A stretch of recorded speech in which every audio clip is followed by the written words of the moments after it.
All right, we are back, and I've got a new friend to chat with today. A topic that has come up quite a bit, actually. I think it's getting some new, I don't want to call it street cred, but definitely some new life, I would say is probably the right way to say it.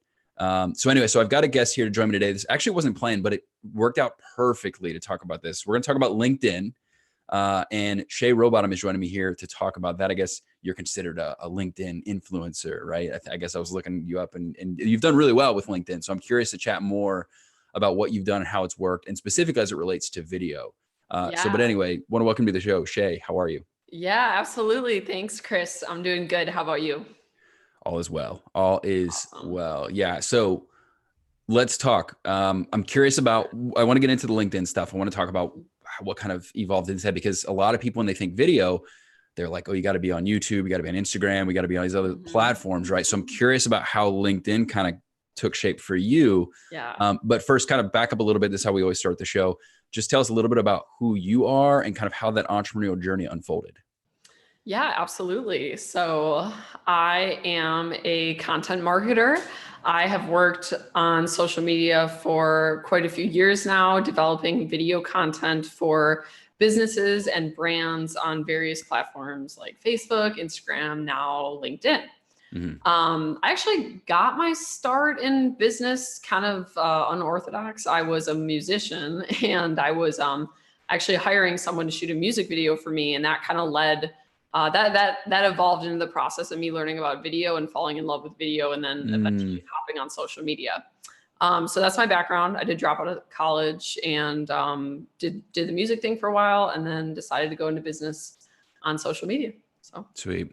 How was that journey for you being in music? Because I've from what I've heard, it's like there's some people that are ridiculously talented, but if you don't have the business component, it doesn't matter. Like people way less Exactly. talented than you are going to make it because you really have to learn. So how would you say those learning those skills in that music world has translated over to what you're doing now? I would say quite a good bit, right? Yeah, yeah. Well, it's funny you say that because when I was actually doing music, I was very young and naive and I didn't know anything about marketing, which Uh, is why I didn't really have success as a musician. And what you said is spot on. I mean, it's really not really? about talent, it's about marketing, who you know, that sort of thing. But I will say that because of my inability to market myself as a musician, that is what kind of fueled the fire to change directions and get into business and Mm, learn viral video.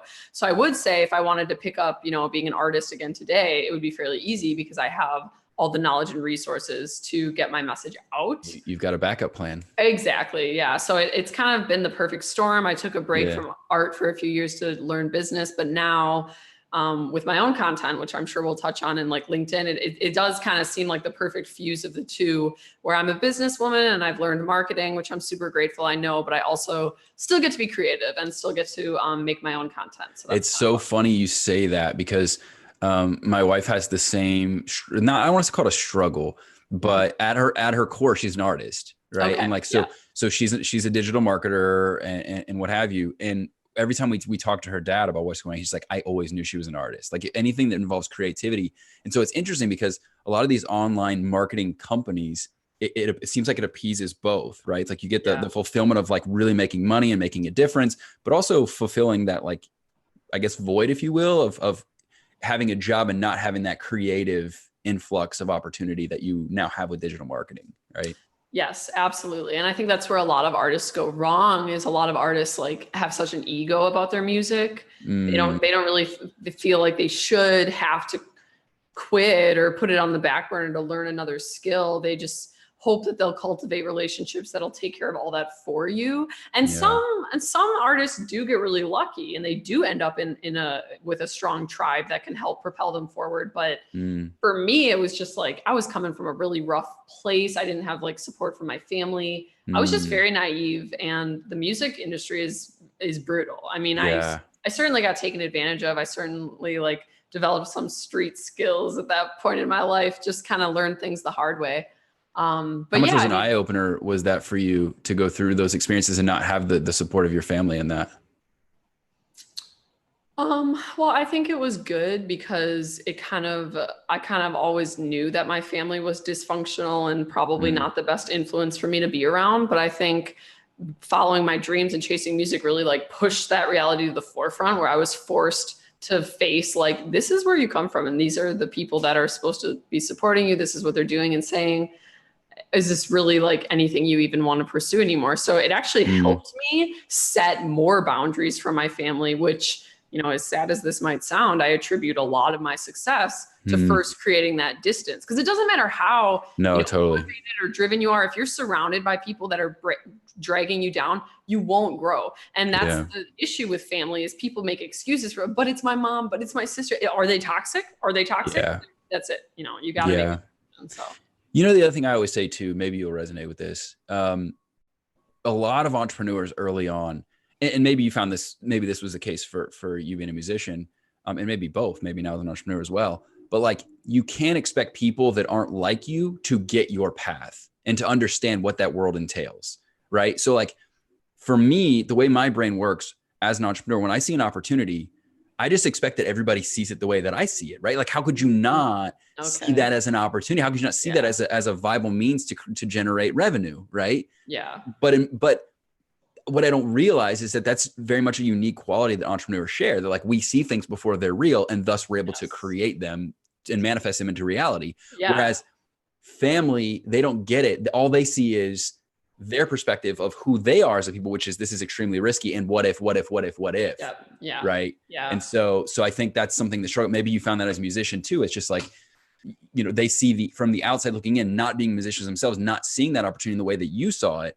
It's like, but there's so many people and so few actually make it. You know what I mean? Yeah. And that's the reality. And you do have to be logical, but at the end of the day, you're right. If you're not like a visionary, and if you can't see it, you know, if you can see it, you can do it. But some people, they don't see it. Yeah. And ultimately, what's the worst that could happen, right? Like, you learn so much and it's transition into something else. Like, it's not.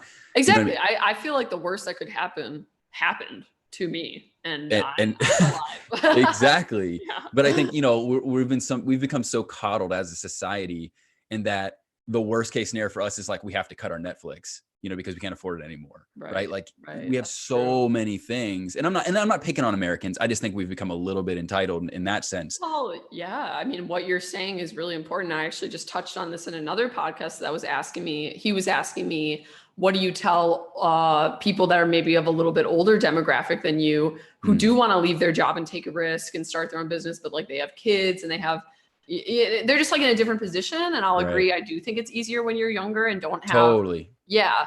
But you know, like, the argument is just like always about, people don't want to go backwards financially. People really get caught up in like, yeah, I'm not totally happy at my job, but like, I have a 401k, I have this nice car I drive, I have this house, they like, the thought of like them being perceived as, from the outside world as like, oh, whoa, you know, Dave is taking a step backwards. You see, he sold his house. It's like, who cares? Like, you have to exactly. You have to go backwards a little bit. I did a little bit. Like, I had a job originally when I started my business. I went to part-time. I eventually quit. And that first 6 months of my business, I was not making as much money as I was at my job. So you just have to go through the discomfort of going, quote unquote, backwards a little, but it's totally worth it in the long run. No, but I'm glad you say that though, because it is dangerous to follow that narrative that I was kind of leading down that path of, hey, what do you have to lose? Because in many cases, people do have a lot to lose. And I've seen,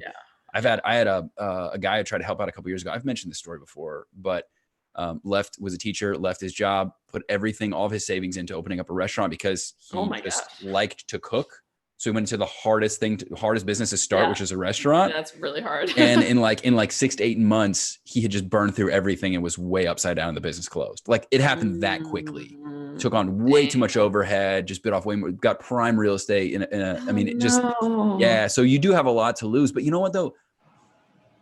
I think with the gig economy now, right? With opportunities like Airbnb, Turo, Uber, like you said, you can take a step back or even fall back to part-time, right? And then kind of balance your time evenly between starting your business. And anyways, I didn't intend for it to go on this path. It comes up a lot on the show. And so I always like to pick people's brains on, you know, how they navigated that. So it sounds like your situation was, you know what, I had to get a job and it is what it is, but I had to do that until I could grow my business. Yeah, well, no, I had a job. because Okay, I was right. because I was trying to do my music, and my music. Ah, so you had a job with the music. Okay, got it, My music certainly was not paying the bills. So I had a job. It was really when I got confronted with the opportunity to learn about viral video and start this internet business. That Yeah. was really when I not only quit music, but I actually did quit my job, which was really scary. And my boss offered me part-time when I quit. Nice. So that Nice. was kind of like, oh crap, I can get So part-time. what the hell were your parents worried about then? If you had a job and you're doing music as like a side hustle at that point?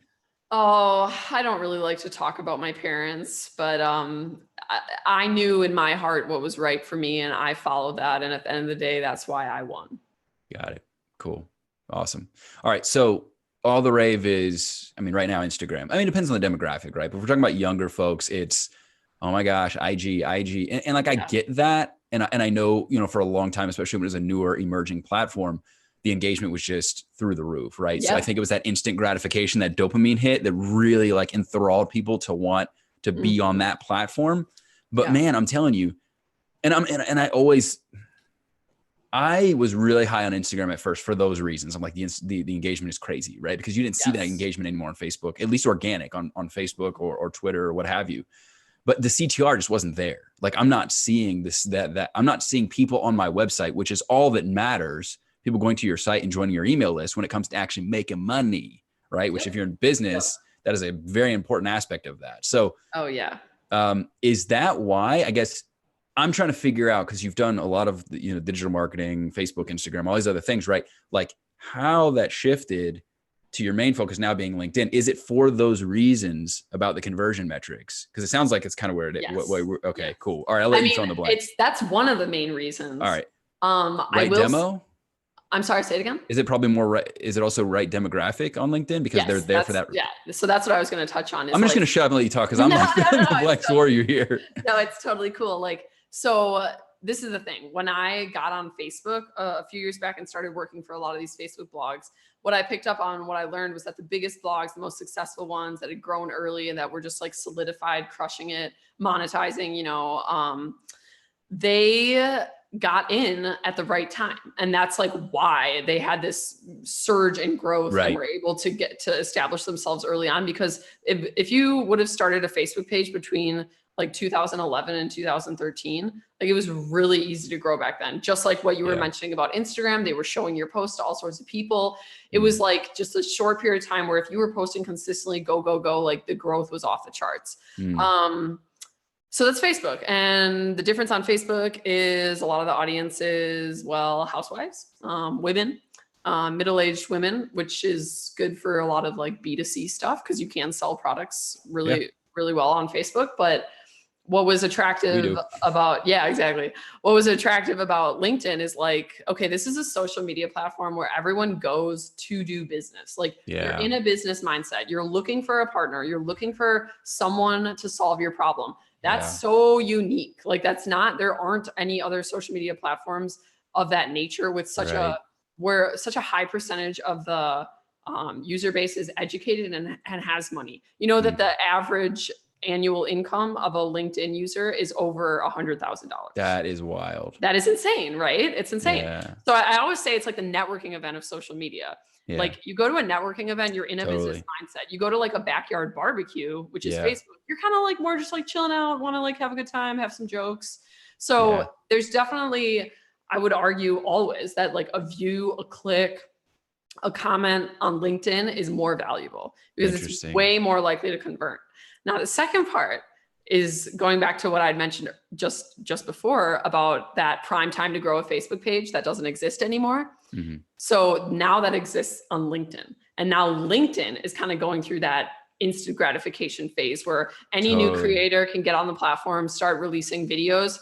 Like they want to encourage the LinkedIn user base to do video, and there's so few people actually doing it. So when they're trying to encourage it and show it in the feed a lot, they only have so many videos to pull from. Your video has a really, really good chance of showing up in the feed. So I did kind of quote unquote discover this when I first started experimenting with posting on the LinkedIn platform over a year ago, because I wasn't doing anything there personally. I just, I had heard about the organic reach. I said, okay, this is my industry. I got to be on top of it. Let's go and see.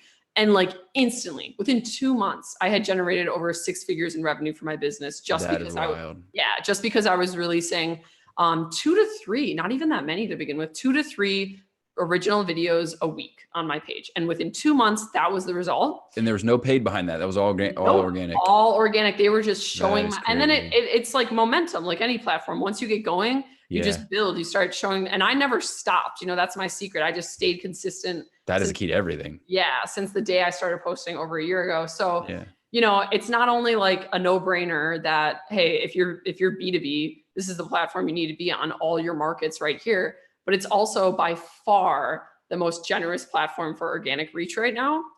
So like, for example, if you're a B2B company and you're paying to run ads on like Instagram or Facebook right now, but you're not doing an organic content strategy on LinkedIn, like you're just like throwing money in the garbage. Like the audience is free right now. Now, have you seen, so you said Facebook, and I agree with this, by the way. And we've done very well with our paid efforts on Facebook with reaching the demographic that you were talking about.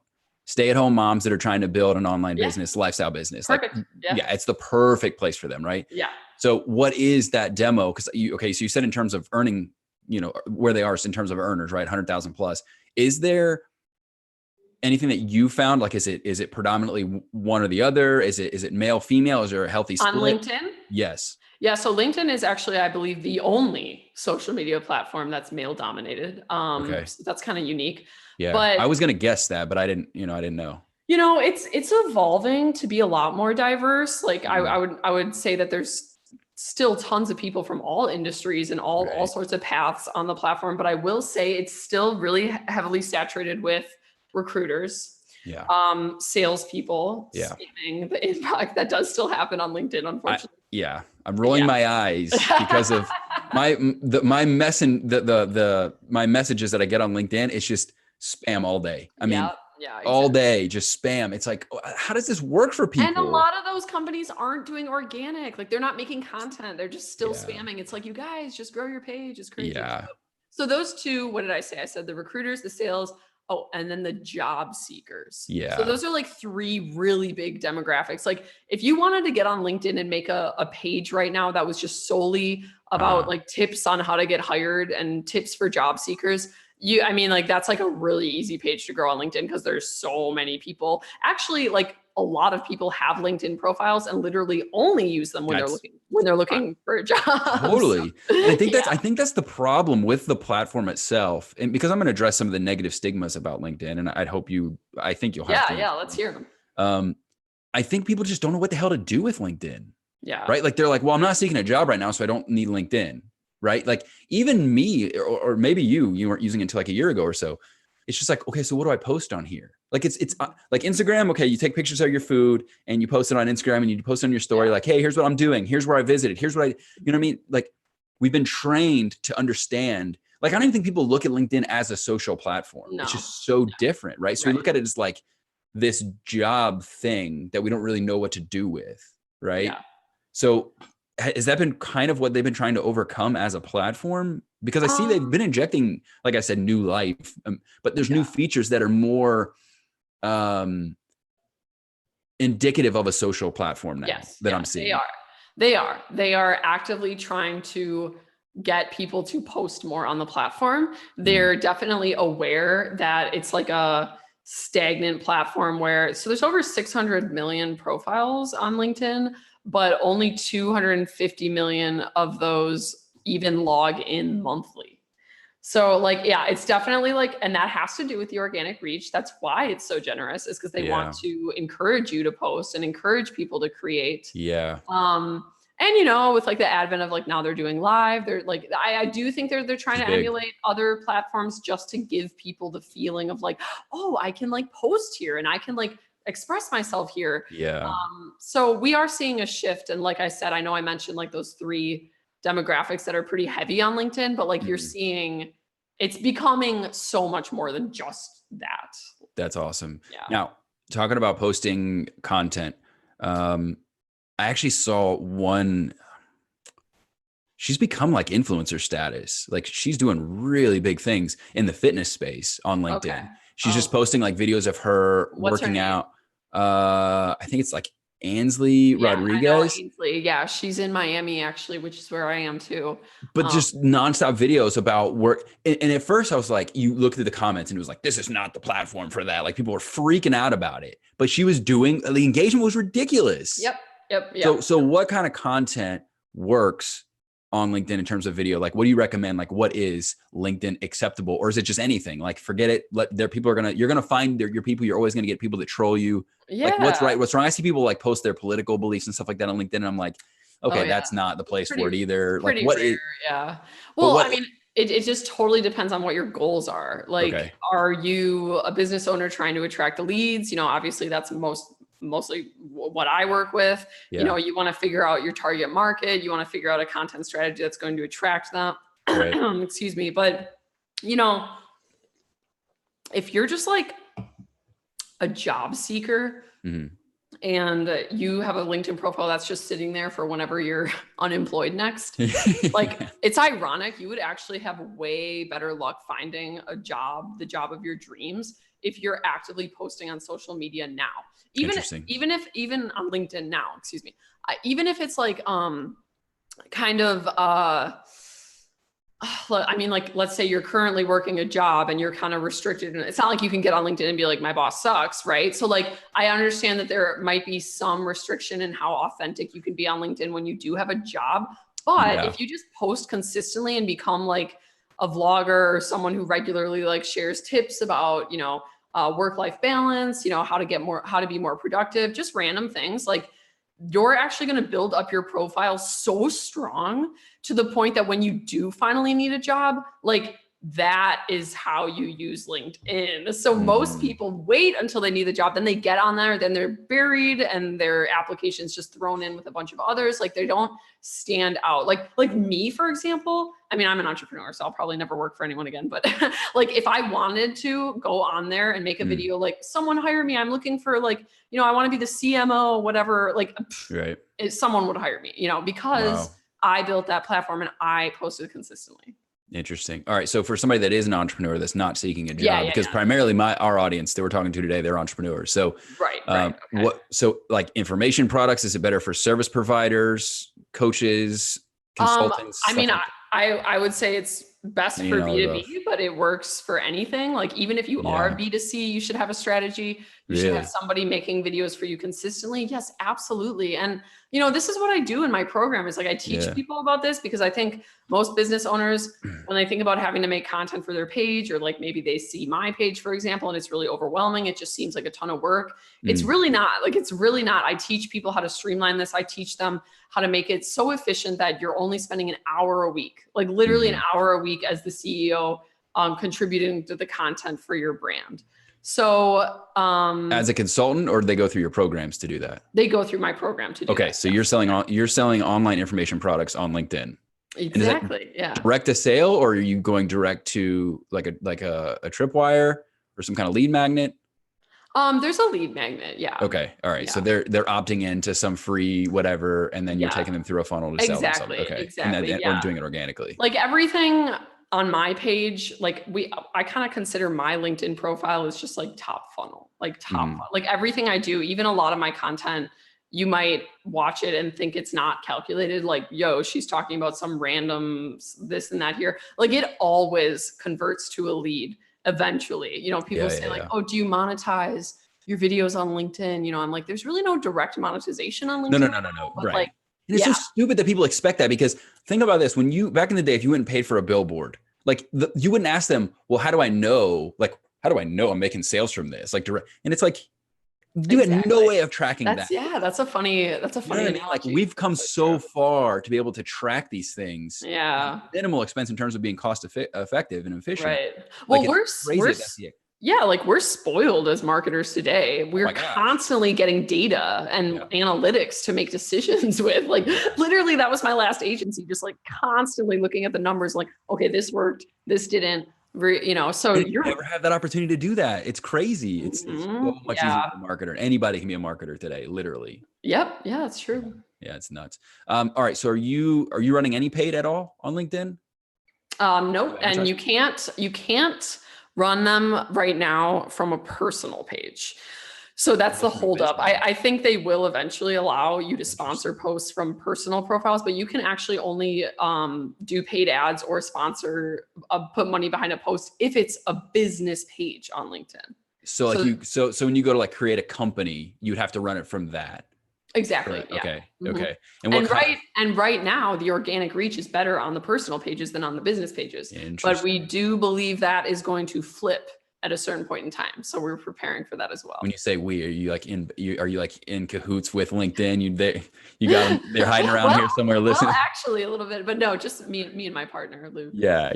No, I was just messing with you. Yeah, well, that's interesting because I've heard, I had a marketing expert come on a couple months ago, which is the reason why I wanted to do a follow-up to talk about LinkedIn, because one of the things that she mentioned, she was like, I have clients that are just doing amazingly well with LinkedIn ads in the B2B space. Yeah. And that's another big misconception is a lot of people say that the LinkedIn ads suck. They say LinkedIn ads are like worthless. You know, you shouldn't put any money into LinkedIn ads. They actually do work, but there's a very small percentage of people who actually know how to use them. And a lot of the feedback I get from people who are having success with LinkedIn ads is that they also do an organic content strategy. So which in any platform, you have to do both. You can't just pick up a social platform and start running ads. It doesn't work like that. Yeah. Because the other thing too is, I don't know if it's the same on LinkedIn, but like on Facebook, you have to train your pixel, so to speak, to know who it is that you target, right? And if you don't have an audience built in or people that engage with your page, I mean, you can obviously upload, I don't know if you can do this on LinkedIn, but like on Facebook, you know, you can upload like my email list or lookalike buyers and stuff like that. Yeah. I don't know if you can do that on LinkedIn, but if you're not doing organic, they kind of penalize you for that too. Because and the algorithm doesn't know, for one, and they also penalize you because they don't want it to be a pay to play space, right? So they really give you, you know, a nice little thumbs up if you're doing both. So I think it's, but I see so many people that are on there like, okay, well, you know, I'm not doing anything. I'm just going to run ads. And it's like, that is so stupid. Like, that's not going to work. You know what I mean? Yeah, that's true. So, all right, cool. So you're not doing live. What do you know about live? Would you recommend live? Well, I'm getting live enabled on my LinkedIn, like as we speak, but so you have to request that. You can't get it right now. It's in beta. So a few people have it. I actually have a direct line to LinkedIn now. So I've been talking to them. They decided so you do have contacts at LinkedIn. I do. Yeah, I do. So, and I worked hard to get those because I was on the platform for quite a while before I broke through to, but they are giving me live. I did express some concerns because a lot of the creators on LinkedIn right now are upset about live, because it's actually what it's doing right now is it's giving a push notification to every single one of your followers every time you go live. Which is amazing. You think, but it's actually creating a lot of people who are unfollowing because they get the notification. They're like in a meeting or in a boardroom and like this. So they just are like, I don't want to get notified by this chick's live videos. I'm going to unfollow her. So it's actually backfired on LinkedIn a little bit, where I've been seeing and not like, you know, super valuable creators too. And they're like losing like 500 followers every time they go live.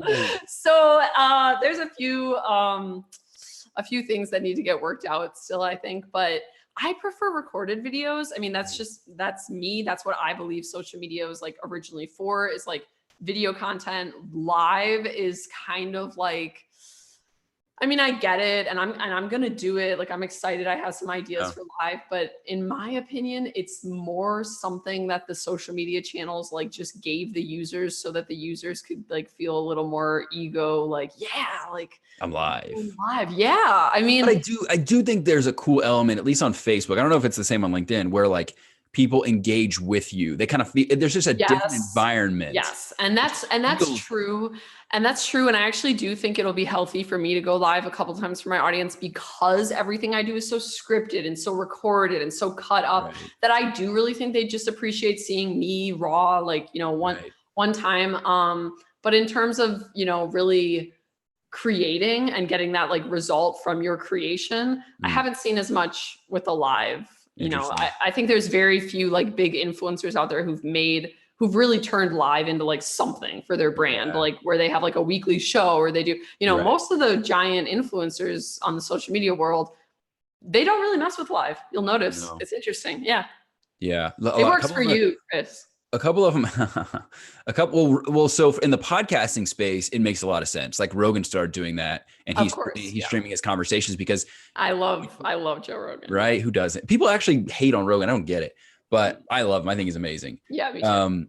But you know, I think there's a different environment with when you can only listen to somebody audio to like see, like you feel like you're like behind the scenes. You know what I mean? Yeah, yeah. So I think it's I No, think and it depends on the environment. It just is yeah. totally different depending on what you're doing. Yeah, you're right. That is valuable in that way. But I think in a lot of ways, live. So for example, one of the things that I don't like with live is when people aren't. So when you post a video that's really rehearsed, right, and it's choreographed and it's structured, right, it's just impactful because I feel like I'm getting stuff like boom, boom, boom, boom, boom. Yeah. But when you just go live and you're like, hey guys, so I'm just hanging out, and it's like, dude, what? Yeah. Like this isn't this is just a waste of time. Like this is valuable stuff. So I feel like people go too far the other way where it's not structured at all, right? Like, like I go live in my book club community every single month or every week actually for updates, and then we do a live web class at the end. But it's structured. It's not just me just incoherently rambling about what I'm eating or what I'm. Definitely. I definitely think like it's okay to have like somewhat of a rough plan, but you have to have some sort of intention going into it. I mean, that was even me, because I cut all my videos up now, but like in the beginning when I was recording, I would just do like one take videos. Yeah. And like that was a big thing. You have to know like, okay, what's my headline going to be? Totally. What's my main body of the video going to be? What's like my key takeaway and what's my CTA? Like if you don't know those things before hitting the record button, it will come off like, you know, people, All right. So pre-recorded videos. Now, do you upload? This is kind of like a personal question because this is what we're intending to do. Hit me with it. Yeah. Yeah. So we really want to take advantage. YouTube is like, as of the past like month or so, has been like the new focus for us. So like how-to videos, top tips, stuff like that. Because in terms of discoverability, I always tell people this: you need to be on at least one of the 3 major search platforms. You need to take advantage of search engines like Google and blog. You need to have Pinterest, or you need to have YouTube, right? One of those 3, because you take advantage of search, right? Yeah. Because the rest of it, you're just hustle, bustle all the time, right?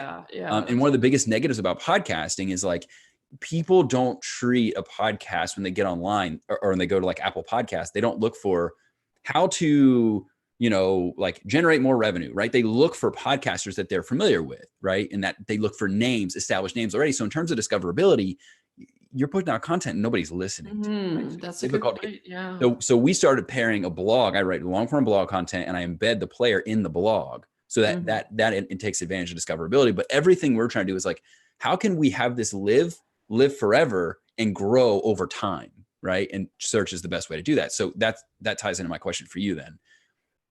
Do you record videos for YouTube and then upload the native file to LinkedIn, or are you solely focused with video content on LinkedIn right now? So all of the video content on LinkedIn is native to LinkedIn, is a direct upload to LinkedIn. Got it. Yeah. But it's funny because you'll see on LinkedIn a lot YouTube links, a lot. People are now, is that a negative to do that? Yes, because I thought I would figure. Yeah, it definitely affects the reach if you upload it. They don't want people going off. Facebook hates YouTube. They'll do the same thing. Yeah, it's the same as Facebook. Exactly. All right. So yeah, definitely native upload. And I've actually consulted a few people who made that mistake. They had no idea. They were just uploading on YouTube and then sharing the link, trying to grow their YouTube. I'm like, it's almost the opposite. You should be uploading on LinkedIn, driving people to your YouTube that way through like, hey, there's a full version of this video on my YouTube, the link's in the comments, whatever. Yeah. Like the organic reach on LinkedIn is what you want to be after. And you're not going to do that by sharing links. Interesting. And even then I feel like it's different because the ultimate goal, like I said, should be to get them on your website. Right. And so if you start extending them from platform to platform and like, hey, go here to listen to this, like I try to not do that so much, True. Yeah. So what I'm hearing you say then is that it shouldn't be repurposed content from YouTube. It should be native to both platforms then. Yeah, exactly. Okay, cool. All right. That was kind of the end all of my question there. So, okay. Cool. So any tips in terms of, I know I asked you in terms of like what type of content in terms of here, I'm a coach, I'm a consultant, I'm an expert, whatever, but do you have anything in relation to, so for example, I know, YouTube, you'll do like, people like headlines that are like my top 5 whatever for this, or how to or whatever videos that really resonate with people. Yeah, those Is are it the great. exact same thing on LinkedIn, or what have you noticed in terms of the types of videos you put out that really get the engagement you're looking for? Yeah, no, that's a great question. I would say that it's definitely different from YouTube and definitely different. I mean, it's different than most social media platforms because it's a professional place, which means Yeah. everyone there is really afraid to be authentic and like to be real because they think they need to be like stuffy and, you know, suit and Yeah. tie, like I'm at work and blah, blah, Yeah. blah. So it's actually created quite an opportunity for people who, you know, are willing to get a little more authentic on the platform. Like I really attribute a lot of my growth on LinkedIn to just being super real. And again, you know, maybe some people have jobs, maybe some people don't feel comfortable with that, but like I was my own boss. I got on there and talked about the hardships of being an entrepreneur. I got on there. I would literally whip my phone out at the office some days, so frustrated, and be like, I feel like quitting, like straight up. I feel like quitting and getting a job. That's how stressed I am right now. This week has been hell. And like, I posted that on LinkedIn, you know, against my business partner's wishes. And it blew up, man. Like I got so much engagement. I got leads. Like, and I think it just really made me realize like, dude, everyone is starving to connect with a human. And on social media, we just see the highlight reel. We just see everyone's glorified, you know, Smiling we faces. hit this milestone in business. We did this now. We did that. There's a lot of that like humble brag on LinkedIn. There's very few people sharing the struggle and sharing the hardship. So I think if you are willing to go there, you will find massive success on LinkedIn. Interesting. Now, so I would think that too, you know, like what I'm wearing and like I have tattoos and like allowing those to be seen, I would be like, oh no, LinkedIn, I better pull my shirt down. Right. But so it sounds like just people just resonate with people, right? It's human to human. Yeah, and it does. And like, and you will get the people who comment like, this isn't Facebook, you know, this isn't Instagram. You get, but it's like, so what? There's nothing they can do. I mean, that's the extent of it. If you're okay with people once in a while commenting, this isn't Facebook, then you'll be fine. You know what's so funny about that is that I see this a lot when people they're in like it's a B2B play, right? And like they're like, well, why would I do, you know, whatever advertising, like Facebook advertising? Why would I put YouTube videos up or whatever? And it's almost like they make an assumption that those people, just because they're CEOs, that they don't go home and like watch YouTube videos because, well, I'm an executive, so I don't spend time on those platforms, right? No. Like I'm immune to those things. And the same thing, the reverse, the other way around. Just because I'm a corporate executive doesn't mean that I'm not also a person. You know what I mean? Like, well, I'm going to resonate. Like, it's like weird how we put people in these boxes and assume these things, these stereotypes about them. Yeah. Dude, people are people, you know, like, I know my wife got her big break posting on YouTube about like her services, what have you, about marketing, and got a corporation hired her with a $4 million marketing budget straight out of college. Right. Awesome. Like, but and so people say that, I'm like, that is the dumbest statement ever. Like, people are people. Don't forget how they dress and what they wear and what they drive to work. Like when they come home, they probably do the exact same things that you do. Yeah. And like, it's funny you say that, Chris, because I actually think the shift we're seeing on LinkedIn is just a reflection of the shift we're seeing in real life. Like people are in the business world are really waking up to this idea that like, we need to start to merge the personal and the professional world, because keeping them separate in the way we historically can't have, though, that has contributed to this culture of like shame around mental health struggles and like not wanting to open up about depression. Not, you know, like if a boss is just real about their business and they want to succeed, they're going to be honest about employees with depression. Like if your employees are depressed, that affects your business. And I think like historically we've been so sheltered and been so like afraid, like, nope, as soon as you clock in at 9 a.m. and you walk through that door, you are all suit and tie and there's nothing real. It's like, that hasn't helped anyone. That hasn't actually like it's like an illusion that we think that's necessary. It's actually just made more problems. So I think actually what we're seeing on LinkedIn is the more and more people, you know, opening up and being real is like, it's happening because it's happening. Well, that permeates throughout your culture too, right? Like if I come and I put on my suit and tie and I put on this facade that like everything is cool and I'm okay, it shows someone else like, look at him, he's totally fine. What's wrong with me? When the reality is that person has just as many struggles as what you're having. It's just they put on a better facade than you did. So I totally agree with that statement. Yeah. And it's people. It's true. I actually had a boss once who overall in general, I would actually say he was not that great of a boss. He made a lot of moves that I look back on now as a business owner. And I'm like, wow, that was toxic and awful. But he did, I'll never forget, on my first day, he pulled me aside and said, look, if you ever come into work and you're having a bad day, you're stressed about something outside of this place, you're this, and that, I just want you to be honest. And I just want you to tell the rest of the staff so that it's out of the way and you can get to work. And I remember kind of thinking like, oh, I never had a boss say that to me before. Interesting. Yeah, it's almost like they think that if they do that people are just going to be like, oh, I'm good. I don't have to work hard because this person's a human with me. And right. Talked about that a lot. I've had a guy, Kevin Cruz, come on, talk about leadership. He's like, has a really awesome. No, you're right though. It's exactly that. It's like these false things that we create in our brain. Like, well, this will lead to this though, right? It's like, no, not true. Yeah. Cool. So I have one more LinkedIn related. I mean, I could ask you a bunch.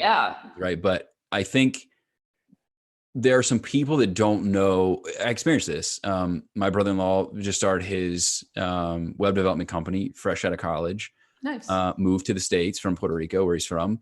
And we talked about LinkedIn a lot, right? And so I think one of the things that people find about Instagram is like, it's easy to follow and, whatever people, but on LinkedIn, you have to like send a formal request. They have to accept your connection. And then, so for people that are starting out, are there a certain type of people they should be searching for in terms of making connections with people? Is there strategies to just go through your suggested ones and just connect with everybody? I know it's kind of frowned upon. It's different. Like if you follow somebody on Instagram, it's very casual. It's like, oh, cool, this person's following me, I'm going to follow them. Yeah. But it feels more formal on LinkedIn when you make a connection, right? Yeah. So what should be your strategy with that if you're brand new to LinkedIn? Yeah, absolutely. I mean, I do think, again, it's a preference. It's, depending on where you want to go, what your goals are, what you believe. I mean, there is sort of the strategy, like you mentioned, to just cast the net and just kind of connect with everyone, not be so calculated, just build, like make a mess and clean it up later kind of strategy, which I am actually not against, especially in the case of social media platforms only having a window of opportunity, which we're currently in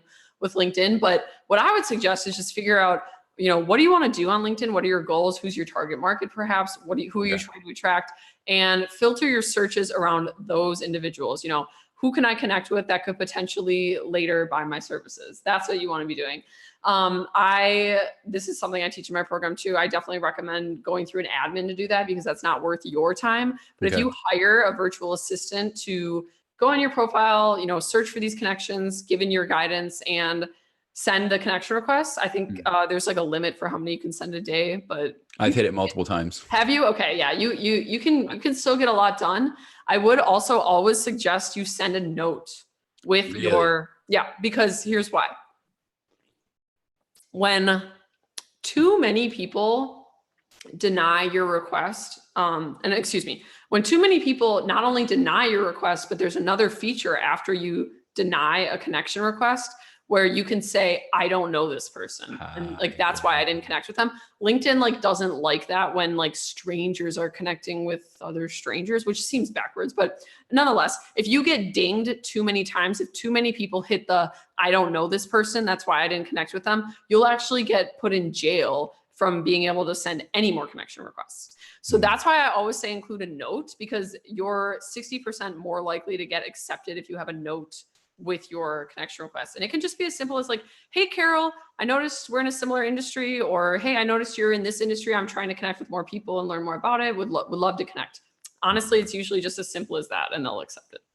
So if you do that, because I did the cast the net thing for a while when I was early as an entrepreneur. So I did get dinged a couple times on that. So let's assume that people are on the tail end, that the damage has been done, right? Like the damage, the bridge has been burned I don't think they ever said you can't send any more requests ever, but definitely there were some times where I was in the jail where it's like, okay, you can't send a request for 24 hours or I was going to say you didn't get permanently. No. That was a long time ago too. Because I think when you get to a certain point, maybe you've seen this, like you hit a point of what I would maybe call critical mass, where you've gotten such an audience that you're showing up in so many places. People are actually requesting to connect with you.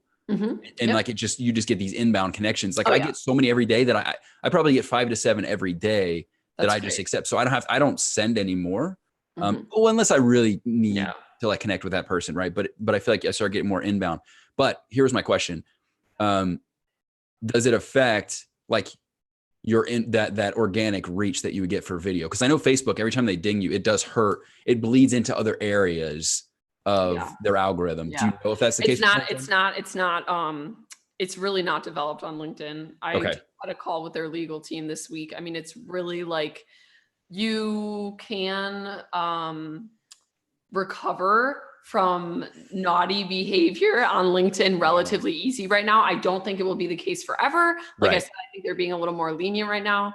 Um, but yeah, no, that's absolutely true. And I would suggest, the difference in LinkedIn, remember, when you post on Facebook, so long as you're not making public posts, when you post on Facebook, that post only goes out to your friends. So if Right. they're not friends with you, like there's no way they're going to see it. On LinkedIn, it doesn't really matter who you're connected to. Your post is public. So Mm, anyone who's a second or third connection can can see have it. that show up in their feed. And yeah. So actually what I would suggest for the outbound connections is when you start releasing content, have your admin go and click on every second and third connection that's commenting and liking your posts and connect with them. Because now when I've your heard of people doing that. yeah, because now when your content goes out to your network, you have a bunch of first connections who are also very likely to engage with your content, which is Mm, also boosting it in the feed. So interesting. Now, are they more likely to accept your connection because they just like your thing, so it's oh, kind for of your sure. top Yeah. of mind? If they've been engaging with your content, they'll probably accept your Yeah, request. I had a friend that said he was doing that with authors.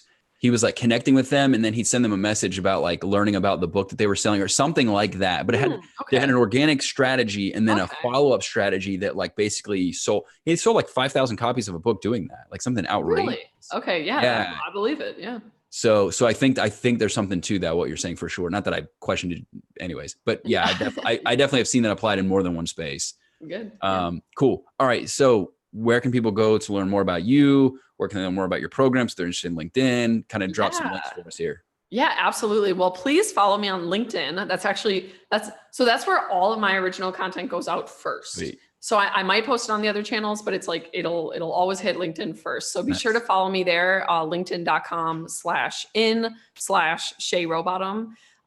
That's actually where I am on like all platforms. So facebook.com/Shay Rowbottom, Instagram/Shay Rowbottom. It's the same.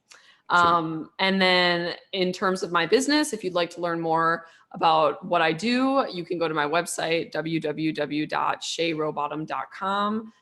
Talks more about our marketing and our program on there. And there's also a form you can fill out if you'd like to set up a call. Sweet. All right, Shay, I appreciate it. It was very intriguing. And I myself am going to check out your program because Yes, yes, we let's got to talk. step And up our LinkedIn game. if we're not already, send me a connection request. I 'Cause did. oh, you did. Shoot. I did. I think I did Okay. yesterday. I'm pretty I'll sure. have to go to your profile and accept it because I've got 6,000 sitting there. So Oh I gosh. can't just sift through it. Yeah. But I'll find you and I'll connect with you for sure. Sweet. Awesome. Thanks for joining us. Absolutely. Thanks, Chris. Bye bye.